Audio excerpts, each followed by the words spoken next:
Hi everyone, this is Evie Jane, and today I'm actually get to interview my best friend. So she's actually in Portugal as always. Portugal is her home, and normally between me and her, we never know where we're at this time because we be WhatsApp group on WhatsApp, and then I would not know where she's at, and she wouldn't know what I am. So one thing about us, we connect is because that it doesn't matter where we are, anywhere in the world, we are always connected. We always know what's going on, and we can always call each other. So I have the honor to finally track her down. She being in Portugal for the summer because that's where her family live. Barbara. And Barbara is also a board member on a nonprofit Raised by a Village. And it's just she's just a wonderful, wonderful girlfriend and a woman, and very inspirational for many other. Um, I can introduce her all day long because she's my best friend, but I really want the audience to get to know her and who she is. So, good morning, Barbara. Morning, Evie. What a beautiful introduction. Thank you so much. I feel very honored. Oh, How are you? I'm good. You know I love you. So I see your career do your life, and I met you when you move out here. Tell us, when did you move out here, and what made you decide to move out here?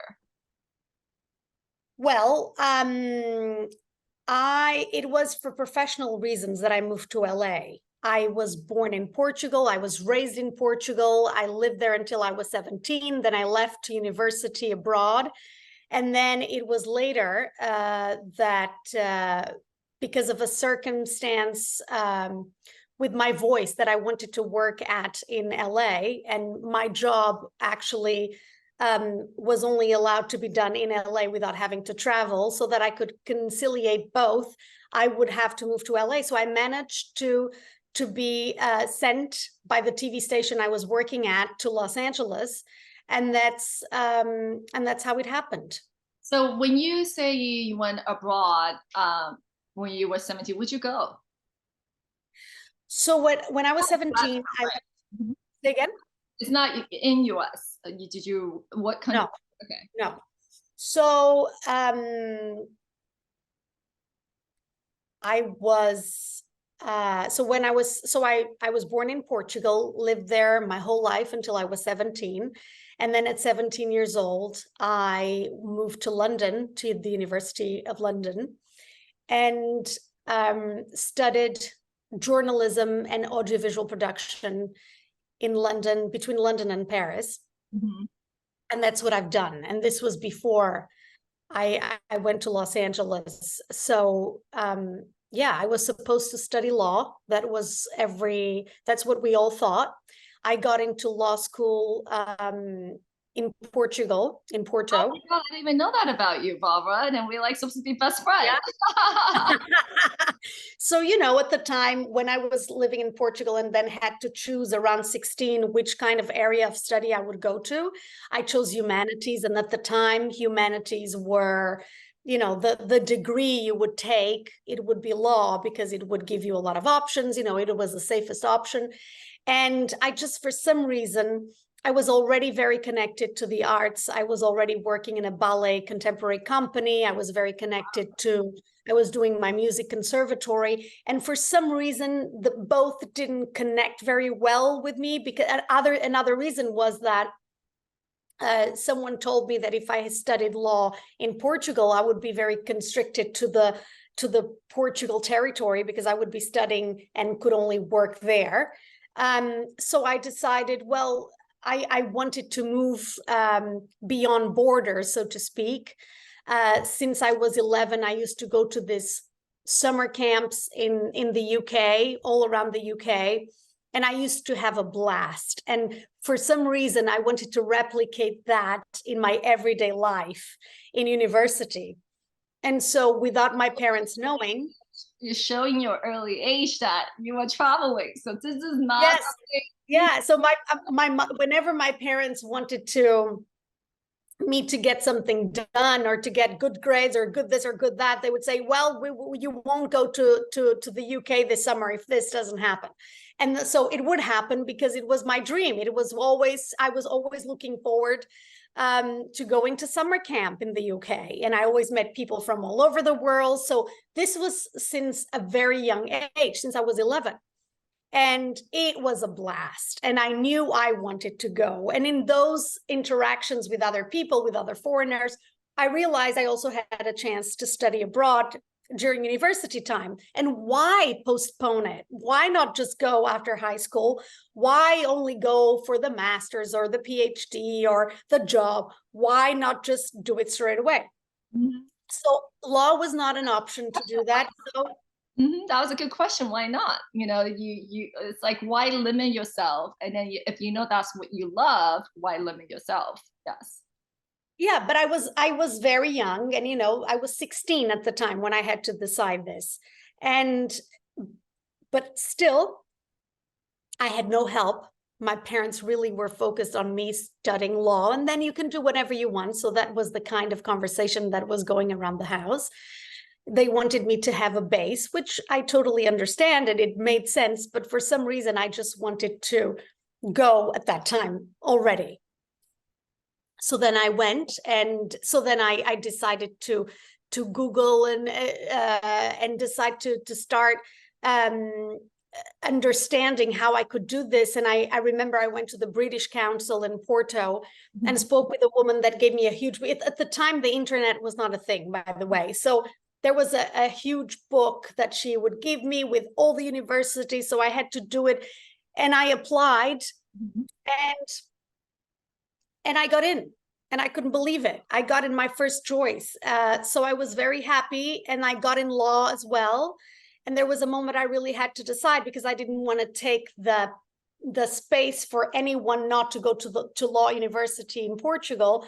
And I said, well, I'm just going to drop it. And there was a bit of a commotion at home because nobody was expecting this. But then I went, and then I went with the support of my family after a few, interesting conversations. But I decided to go, and it was fantastic. And I remember I was one of the latest people to decide. Because of family, because you have because of all this, I was one of the latest people to apply for accommodation and all of that. And I left it, to the later stages. And I remember I got the worst room in my student accommodation. And I remember, because I was still a minor, my father had to go with me. And I remember he looked at that room and he said, Barbara, if you want to leave, you can leave. It's okay. It was that bad? It was that bad. It was 6 square meters. I don't know feet, to be honest, but it was 6 square meters. It was just pretty small. And then there was a little window with some emergency stairs. So you couldn't even really open the window because there were some emergency stairs cutting the window. So it was interesting. But it's funny because that's when I realized, you really don't need much to be happy, because I was there with a purpose. I was there because I wanted. So there was a big intention behind that move. And I was so motivated and happy that hold on. I love the fact you just point out something very meaningful. In such a young age, when you're 17, you realize already, where most of us still trying to figure that out, is that you don't need much to be happy. And then I don't know if they should look at your Instagram, because if they look at your Instagram, you travel everywhere and you have the fancy, life, the theater, the opera, the hotel, but you also have very, very low key, just like very simple, middle of nowhere in Mexico somewhere, or whatever the country you are in. So like sleeping on a train in India, right? Yeah. Yeah, I normally, as a joke, I used to say, if I were a car, I would have been an SUV, because I can just go one way or the other. All the terrain is okay. It's really doesn't matter. And it's true. At such a young age, because you realize you don't need much to be happy. So I think what you need is the the inside motivation to do something that really gives you joy. And that was at the time my joy. I was very interesting in widening my horizons, in meeting new people, in speaking better English. I wanted to learn. I was very eager and be creative. And I think that if I had studied law in Portugal, the country I had always been at, I mean, it would have been a totally different story.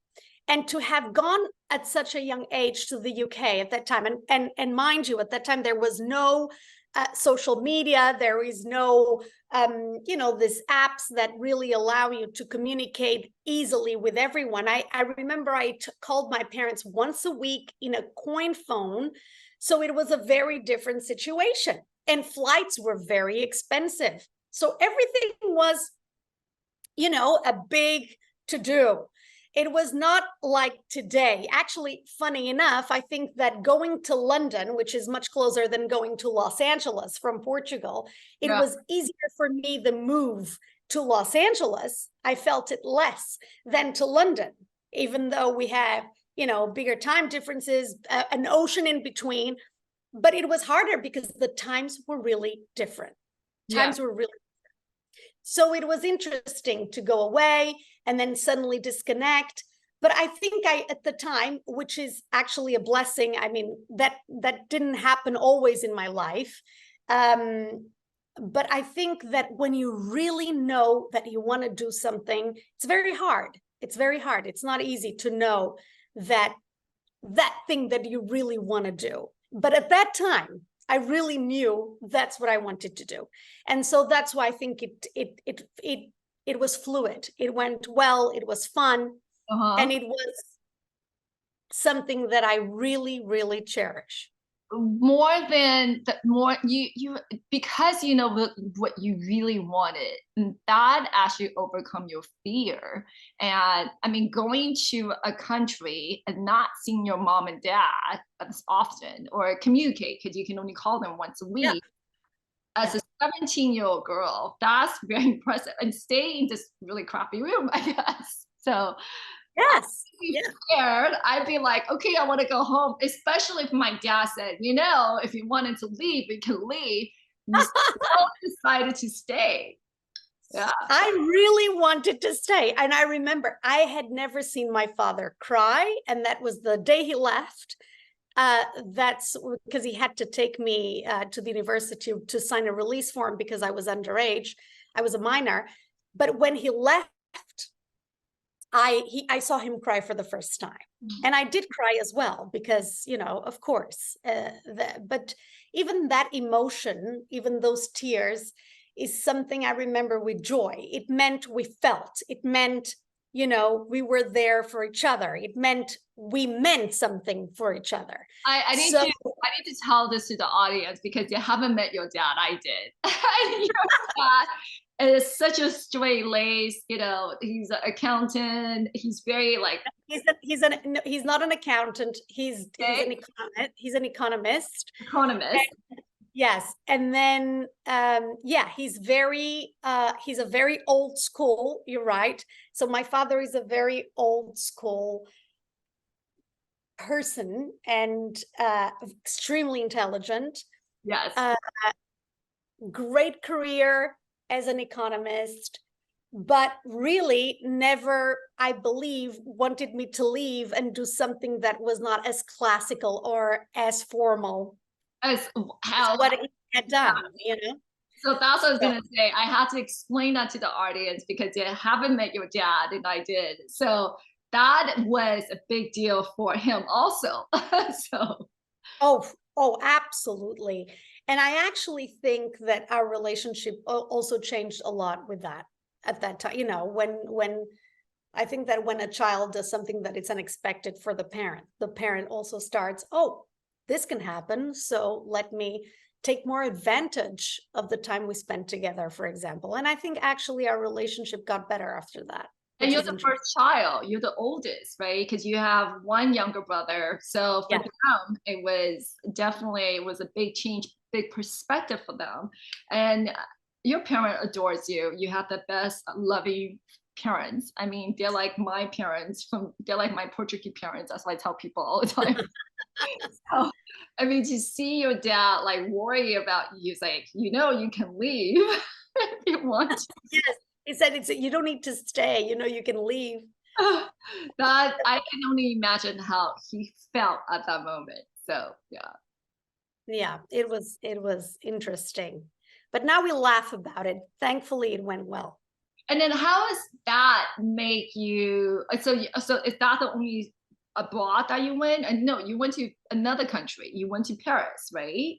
Then I got a scholarship to go to Paris, and I decided to go. And again, my father said, "What are you doing? You have to change bank accounts. You have to change." Oh, I mean, it was again, I was so excited to go to Paris for my second year of university.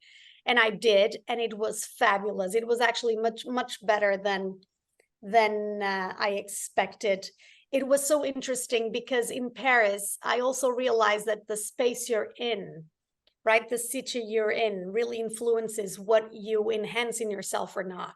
And so I felt a very different person in Paris than I had felt in London. What's the difference? I don't know, even the way I dress, my interests. I remember that in Paris, I was much more, I dressed much more classically, but then in London, I was much more bohemian. But then in Paris, next to where I used to live, there was a little cinema where every Friday the director or someone connected to the movie would talk and have a Q&A after the movie. And that it's funny because that kind of influenced what I kind of became later. But I really enjoyed it. Then I reconnected very much to the performing arts in Paris, which I hadn't in London. In London, it was more, that underground culture of the DJs and all of that. And in Paris, it was, again, I got in touch very much with the I started having opera lessons again and ballet lessons again. And there was this little activity. You're an opera singer. So I thought you went to London for opera, but no? No, it was for journalism and cinema. That was my degree. So that's what I did. And then when I went to Paris for the same degree, I kind of, oh my God, all of this was, is still here and I like it. And then in Paris, there is a big a performing arts culture there, and it's really a job, and people take it seriously and people respect it a lot. Portugal, it really doesn't happen that much that way. You can't really make a living out of being an opera singer by living in Portugal, at the time. So, but in Paris is a whole different story. So it kind of opened my mind to that. And I said, oh, this is interesting. And it changed my perception of a lot of things. But it was that challenge of doing something different that actually went better than I expected, to be honest, at the time. My French was not very good at the time. I had to study in French the whole year and do my exams in French and my oral exams in French. Easy, yeah. So it was a big challenge, but I was still young. I had studied French at school, in high school. So with a lot of work, I made it happen. No, but think about it. I mean, by then you already speak fluently 3 languages, right? Portuguese, English, and then now French. And Spanish, because Spanish is close to Portuguese, and I had always spoken it since I was a child. But the fact that you had to learn something again and be expert on it, the fact that you had to take a language and take an exam on it, you know what I mean? So it was not easy. I have to tell you, it was not easy. But okay, done. Yeah, but I mean, the thing about that is, I don't know, you tell me, is that how you started your media or your business, got into entertainment or got into, how does being in France have lead you to your career in that sense? Well, when I lived in France, I understood that it was viable to have a career in opera, which was my biggest passion. even though I was studying journalism, because when I was in Portugal, when I was choosing my degree in Portugal at the time, you couldn't really have a career in the classical performing arts. So what changed in Paris is that I realized you actually can, and it's actually very interesting. So I don't like to leave things unfinished. That's something that I have. Sometimes I should, but I don't like to leave things unfinished. So I went back to London. I finished a degree that I was doing. I finished my journalism degree. And then I decided I wanted to do a master's in opera. So And I that's... heard you sing, so I was Say again? I heard you sing, beautiful voice. I mean, it is amazing. Yes. So that's it was actually, you're right, it was the Paris stay that unexpectedly opened me up to the possibility of, oh, actually, this is something that could be done. And so that's when I followed with a master's in opera. And then do you perform as an opera singer, or did you pursue that and take that into something else?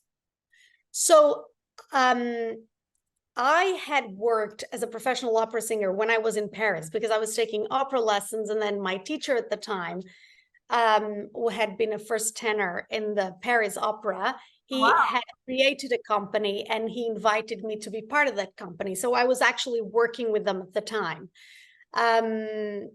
And I was 19. So that also fueled me a lot of my willingness to actually pursue the opera and the masters. I wanted to really take it seriously because it was like the planets coming together. This is what I really love. I'm working and I can see I could have a living doing this, and it's going great. And why not? And I was still very young. I was 19. very young. I know. I was 19. I said, why not? I can still finish this degree and do something else. So I did finish the degree, and then I did the master's in opera. So that's how it happened.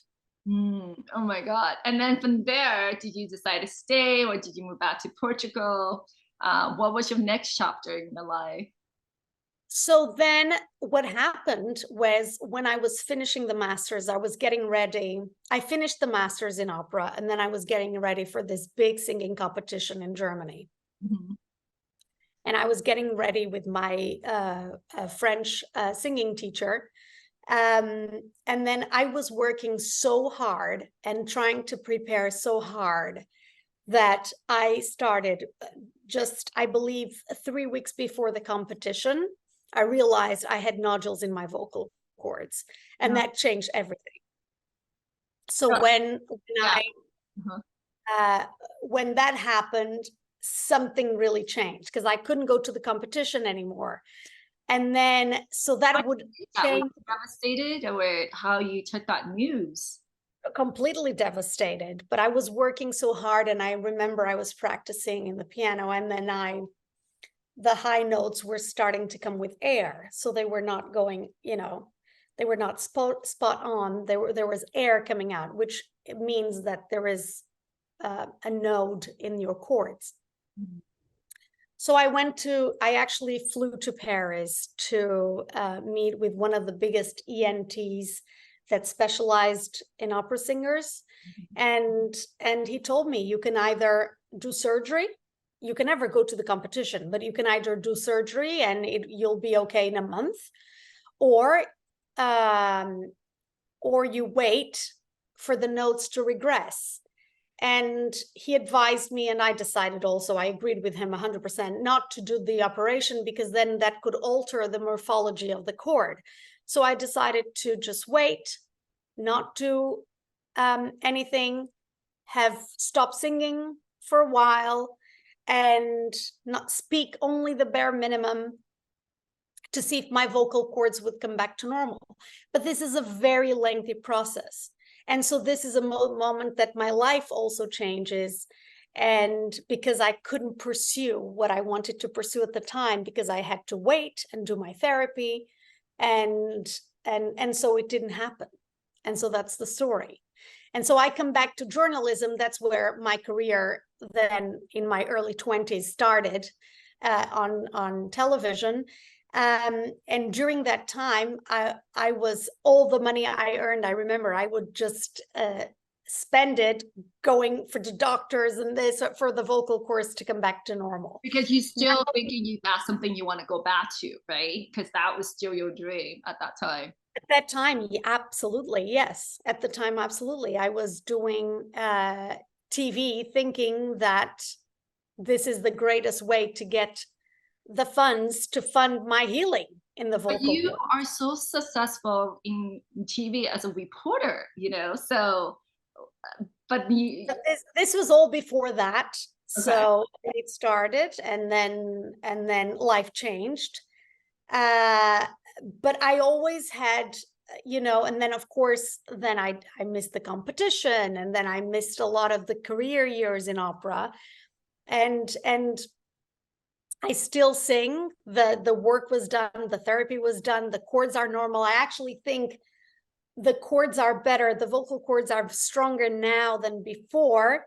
But also I realized, life is a river. Sometimes it has turns that you don't expect. I'd never expected this, especially because I was so eager. And maybe that was the problem. Sometimes when you are so eager, it doesn't happen. Uh-huh. But I don't know. I still don't know exactly what the lesson was. But but the river went another way. And so I just had to embrace it the way it went.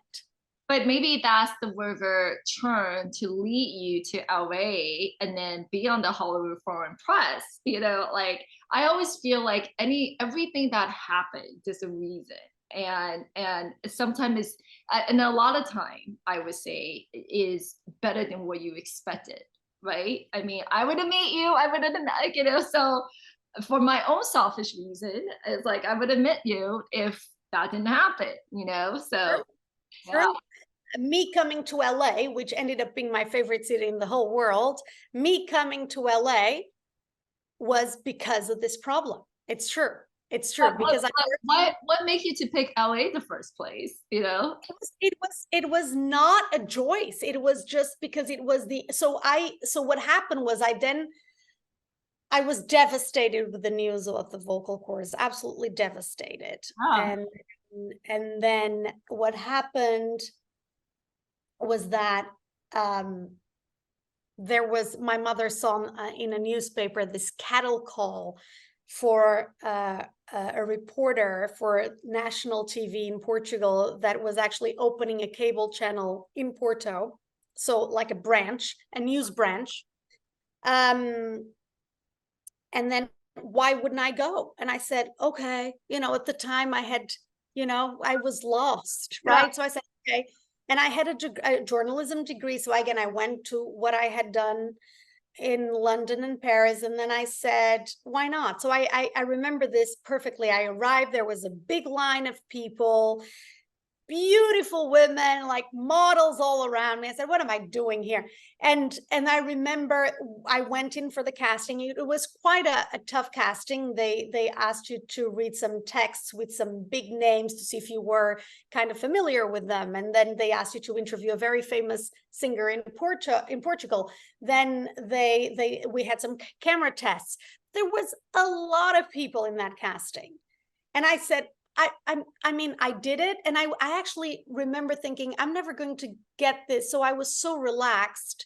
And believe it or not, I got it. I got the job. I couldn't believe it. And so that's when it started. And then Portugal, soon after that, was hosting the 2004 Euro Championship, the soccer championship. Oh yeah. Uh-huh. And they needed someone they needed someone on national TV, which was, as I said, connected to the news branch I was working at, that spoke several languages, to do the lives with the players and do it. And that's when I moved to national TV. And then from there, they started putting me in a position where I would have to do the interviews with everyone that was a foreigner. So when cinema comes in, so I'm the one that's sent to, to the cinema junkets in London, in Paris, in Madrid, in Rome. So I was always traveling and doing all this Hollywood cinema interviews all over the world. And so that's how it started. But then I was traveling so much at the time, and I needed some stability, geographical stability, to actually heal the vocal cords, because I needed everyday work. About going and be an opera singer. Yeah. Okay. Yeah.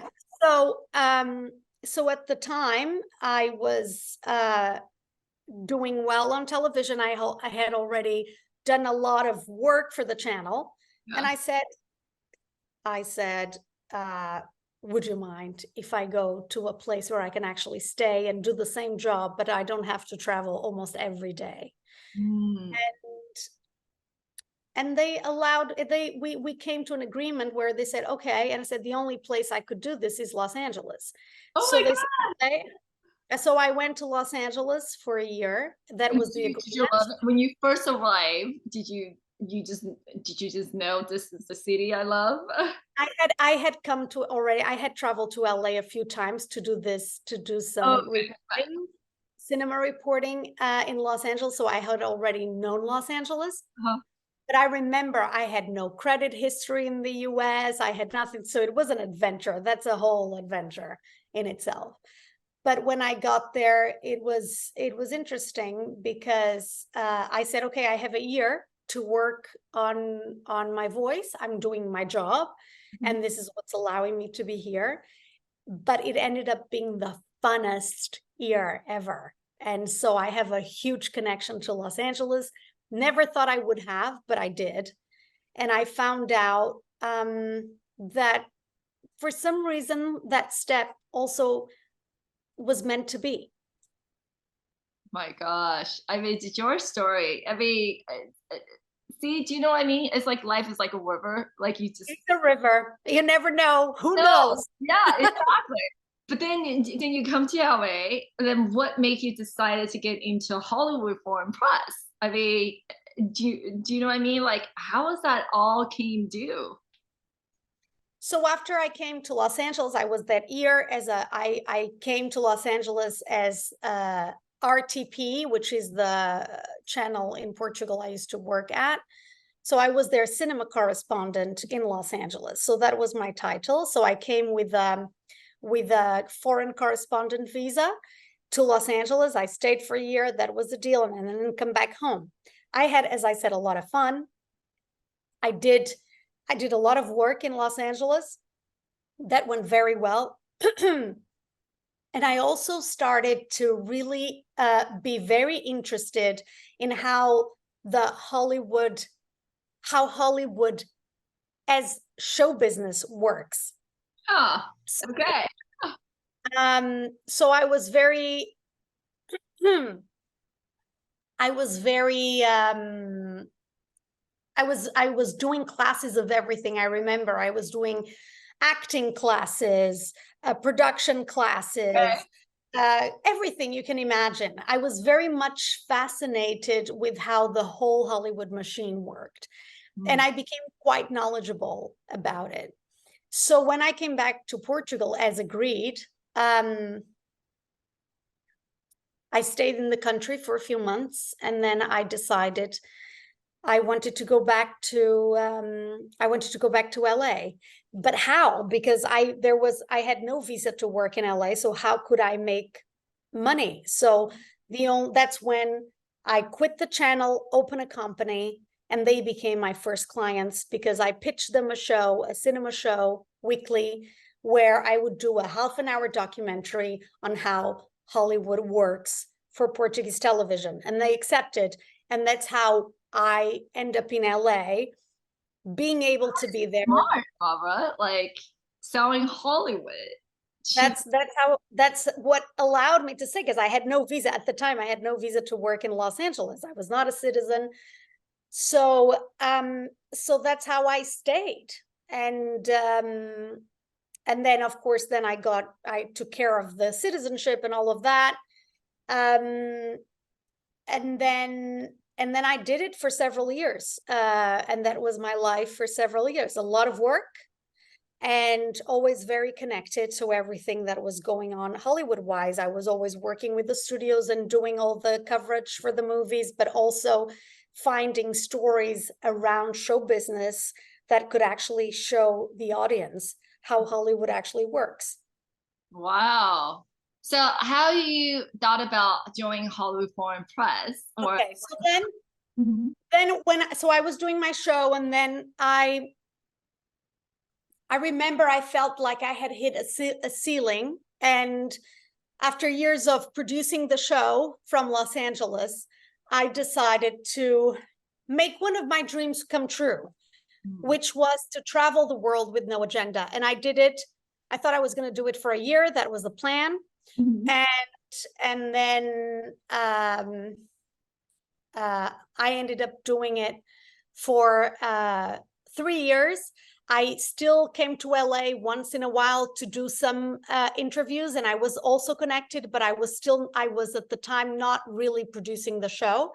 I was just doing segments that then they would be put in the news or in other shows in Portugal. But I did it for 3 years, and it was one of the most amazing time of my life, because for me, that was my biggest university. It was to go to a place and then stay for however long I felt I should stay, and then really, drink from the culture and embrace the culture. And so that was very interesting. I spent a few months in Indonesia, in China, in Japan, in Colombia. So honestly, in my opinion, my biggest university. So after traveling for that amount of time, what I call really slow travel at the time, I was really eager to embrace. I think I really missed the working environment. I really missed the challenge. I really missed the action. I Really? missed it. Uh-huh. I did. I missed it. And I realized, because there is something that I didn't talk to you about, which I think it's interesting. I realized when before I started my show in Portugal, I lived for a year in New York, and I did some work at the United Nations, because I had to wait for almost a year for the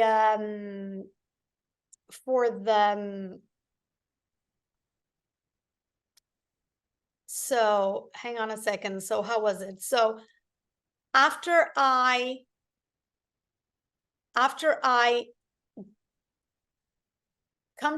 go to Portugal, and then I come back to the US with a contract that I was going to do a TV show with RTV. And then I realize that we had to wait for a while for the show to get into the network schedule. So I couldn't just do it straight away. So that's the year I live in New York, and I work for the UN, and I do some diplomatic work. And I remember at that time thinking that I felt that you could make a bigger difference in Hollywood with the movies than there. Really? Considering, there was this feeling, and that's when was actually a very important point also, because even though I loved it, and Because you think the UN, the United Nations, would have a lot of pull making difference, but the Hollywood actually have more effective way of making changes. That was my perception, yes, considering all the meetings I was at, and considering all the work that I was seeing being done around me, and meeting a lot of people that were actually very influential at the organization, I realized Hollywood is very powerful. There are serious about that. It is true then. You know how they're saying all the powerful people are in the Hollywood. So yeah, I realized that actually Hollywood was extremely impactful. And then, having had an experience outside of that industry, made me realize even more the power Hollywood has. that's So great. perspective. it made me embrace Hollywood with an even bigger enthusiasm. So when I do the traveling and all that stuff, and I come back to Los Angeles, I also feel very privileged to have been given an entrance into that world, and I feel like really embracing it. And so there was something I hadn't done, and at the time I hadn't been part of the Hollywood Foreign Press, which I had been foreign press, but I had not been a part of the Hollywood Foreign Press, which is an association that responsible for the Golden Globe Awards. And basically what it is, it's a group of foreign correspondents that work for prominent outlets in their own countries of origin, and then they come to LA, so they are a correspondent in Los Angeles, and they report about cinema to their countries. And at the time, it was quite it was not easy to get in. You had to have a lot of credentials, you had to have shown a lot of work, you had to have sponsors, and you were going to be put through an election process. So I did the whole thing, put everything together, got to the sponsors, got to an election, made it.